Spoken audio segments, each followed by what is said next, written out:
E aí, pessoas, beleza? Galera, hoje iremos dar sequência ao estudo da Bíblia, a série Bíblia Comentada, do Gênesis ao Apocalipse.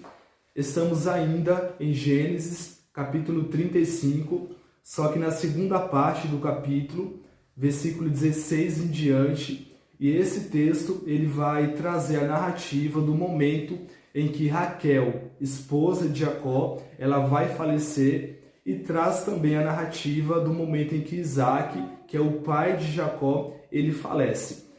Eu vou trazer um pouco da narrativa do que aconteceu nesse momento ali em que Raquel ela vai dar à luz e antes ela falece. Isso para o pessoal que não é cristão, e para você que é cristão, que já conhece a Bíblia, permanece, porque eu sempre trago informações novas, elementos novos aqui nos vídeos, e a partir desses elementos você vai crescer espiritualmente. E ao final, iremos extrair algumas lições para as nossas vidas. Pessoas, em relação à segunda parte do capítulo 35, iremos estudar somente os versículos iniciais. Esses versículos iniciais, eles irão falar que Raquel, juntamente com Jacó e o seu clã, eles partem em viagem, eles irão sair de Betel, e quando eles estão próximos a Eufrata, ela vai sentir as dores de parto e ela vai ter o seu filho. O segundo filho, que é esse filho que nasce nesse momento, ele é chamado de Benjamim. Esse nome foi dado por seu pai Jacó, só que Raquel ela deu para esse filho o nome de Ben-Noni. E aí existem alguns significados em relação a esses nomes. Só para a gente conseguir entender, ela sente as dores de parto, tem o seu filho, e quando ela tem esse filho, ela dá o nome de Ben-Noni, e esse nome vai significar filho da minha tristeza ou da minha angústia. Alguns teólogos eles irão dizer que Raquel dá esse nome porque foi um parto muito complicado, ela havia sofrido bastante, e outros teólogos irão dizer que ela vai dar esse nome justamente porque ela pressentia que estava falecendo. E aí, após Raquel morrer, Jacó vai mudar o nome desse filho de Ben-Noni para Benjamim, e Benjamim, no olhar de Jacó, significaria filho da minha mão direita ou filho do meu poder. Qual que é a interpretação? A ideia é de que quando Benjamim ou Ben-Noni ele nasce, e Jacó estaria um pouco mais à esquerda e ele vai nascer do lado direito. E aí ele dá esse nome de Benjamim porque seria filho da minha mão direita, porque ele vai nascer do lado direito da mão de Jacó. Galera, em relação ao nascimento de Benjamim, esse nascimento ele já estava predito. Já havia uma referência de que Raquel ela teria 2 filhos. E aí essa profecia, vamos colocar dessa forma, ela se cumpre. E aí só para a gente esclarecer alguns pontos, Benjamim, ele é irmão de José, lembra de José do Egito, que foi vendido pelos seus irmãos. A gente ainda vai estudar esse texto. Galera, essa é a primeira parte do texto.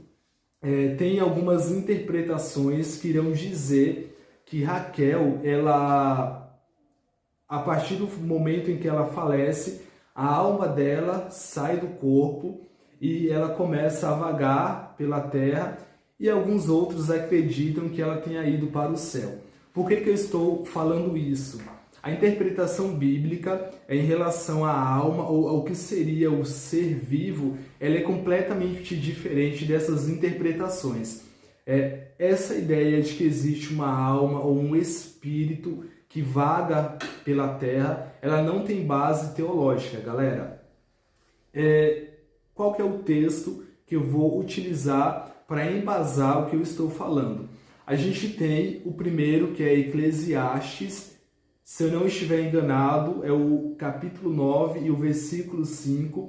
E esse texto, ele vai falar que os vivos, eles sabem que irão morrer. Nesse caso, nós, a gente sabe que vai morrer e temos o que temer. Só que os mortos, eles nada sabem e não têm o que temer. Ou seja, galera, segundo o sábio Salomão, os mortos eles nada sabem, ou seja, eles não têm consciência, ou seja, não existe uma alma ou um espírito que vague pela terra e tem consciência de alguma coisa ou tem alguma ação.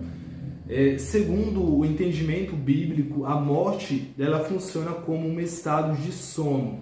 Por quê? Durante o momento de sono, a gente não tem consciência do que está acontecendo à nossa volta. A gente não sabe o que está acontecendo. Talvez você fale assim, mas quando eu durmo, eu sonho. Beleza, mas eu estou falando do sono REM, naquele momento em que você está no seu estado de sono mais profundo. Nesse momento, no momento REM do sono, nós não temos consciência, estamos inconscientes.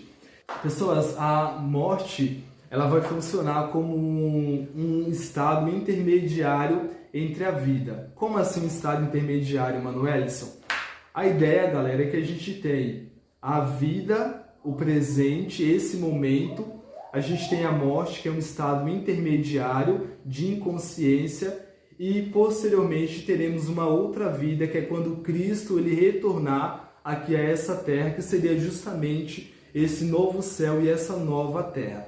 Então, entre a vida e o novo céu e a nova terra, a gente tem aqui no meio a morte, que é esse estado intermediário, esse estado de inconsciência.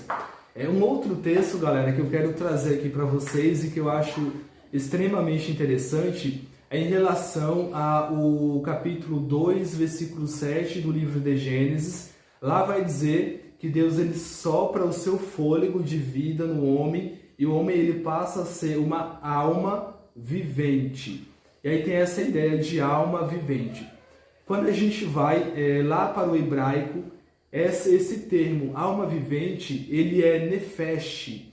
Alguns teólogos ou algumas traduções vai dizer que é nefash, mas a gente tem uma predominância que é nefesh. Por que eu estou falando isso? Guarda esse termo. Alma vivente, no hebraico é nefesh. E quando a gente vai para o capítulo 2, versículo 7 do livro de Gênesis, a gente tem lá que Deus sopra o seu fôlego de vida, o seu poder no homem, que é no boneco, e ele passa a ser uma alma vivente. Ou seja, a junção da matéria, a junção do pó com o sopro de vida de Deus, com o poder de Deus, esses dois elementos faz a alma, o nefesh. É como se tivesse escrito assim, Deus soprou o seu fôlego de vida e o homem passou a ser um nefesh, uma alma vivente. Então é justamente esse significado que a palavra no hebraico, nefesh, alma vivente, ela tem um ser dotado de capacidade cognitiva, de capacidade intelectual, um ser que tem consciência de quem é, ou seja, eu e você. Nós somos nefesh, somos almas viventes. Então, a ideia, galera, de alma na Bíblia, ela não é algo separado da matéria, não é algo separado do corpo. O nefesh é justamente o fôlego de vida, o sopro de Deus com a matéria, com o pó. E aí tem uma galera, alguns teólogos, que vai falar que no hebraico essa palavra pó é justamente a menor partícula ou poeira. E aí tem uma referência que diz que essa palavra pó se refere ao átomo e nós somos feitos do átomo, da matéria, mas são só algumas teorias. Voltando para o que eu estava falando, quando Raquel morreu, ela não ascendeu ao céu e ela não desceu ao inferno. Até porque mesmo, galera, já falei isso em alguns vídeos, no centro da Terra o que temos é justamente o núcleo, né? A gente não tem um inferno lá no centro da Terra ou debaixo da Terra, como algumas pessoas acreditam. Essa ideia, só devaneando um pouco, ela vem do conceito de que o núcleo da Terra ele é quente ou ele é superaquecido. E aí algumas pessoas falam que lá existe o inferno, mas é só historinha, beleza? E em relação ao texto, o capítulo 35 do livro de Gênesis, esses versículos iniciais, ele vai tratar justamente do momento em que Benjamim ele nasce, Raquel ela morre, e aí tem algumas pessoas que acreditam que ela ficou vagando ou foi para o céu, mas tudo isso são interpretações erradas e equivocadas da Bíblia. Não existe uma alma, ou seja, você não vai ver o seu ente querido que faleceu, você não vai ver o seu pai, ou a sua mãe, o seu avô que já faleceu. Se isso acontecer, ou é um estado de perturbação psicológica, você não está bem emocionalmente, ou é uma manifestação de um espírito caído, ou de um anjo caído, sendo mais claro, de um... falou espírito caído, não sei se vocês escutaram. Mas dando sequência, se você vê um ente querido, uma pessoa que já morreu, ou uma alma, como algumas pessoas dizem, isso é um espírito caído. É uma manifestação demoníaca. E aí a ideia é você buscar Deus, orar, e você repreender, você ter consciência de que não se trata de alguém que já não está mais nessa vida. Então é isso, tá, galera? Essa é a segunda parte do capítulo 35. Estudamos só os versículos iniciais, que é o versículo 16, 17, 18, 19 e 20. E aí, a partir dos próximos vídeos, iremos dar sequência. Beleza? Nefesh.